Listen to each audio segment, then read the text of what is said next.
சட்டமன்ற தேர்தலை முன்னிட்டு மின்னணு வாக்குப்பதிவு இயந்திரங்கள் ஒதுக்கீடு செய்யும் முக்கிய நிகழ்ச்சி நடைபெற்றது.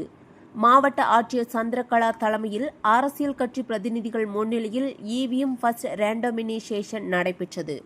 மொத்தம் 4608 இயந்திரங்கள் பியு, சியு மற்றும் விவிபிஏடி 4 சட்டமன்ற தொகுதிகளுக்கு கணினி முறையில் ஒதுக்கீடு செய்யப்பட்டன. இவை பாதுகாப்புடன் சேமித்து சம்பந்தப்பட்ட தொகுதிகளுக்கு அனுப்பப்பட உள்ளன. செய்தியாளர் செந்தில்குமார். காலையில கொஞ்சம் 7 மணிக்குள்ள அங்க இருக்கிற இதன்படி நம்ம எடுக்க வேண்டியது இருக்கும். சோ அதெல்லாம் அசெம்பிளி கான்ஸ்டிடியூன்சி அங்க இருக்கிற கூட உங்களுக்கு தெரியாதுல்ல, உங்களுக்கே தெரியும். நம்ம எவ்வளவு சீக்கிரம் வந்தா அவ்வளவு சீக்கிரம் ஓகேங்களாங்க. ஃபைனலைஸ் பண்ணலாமா? ஃபைனலைஸ் பண்ணிட்டு எல்லாருக்கும்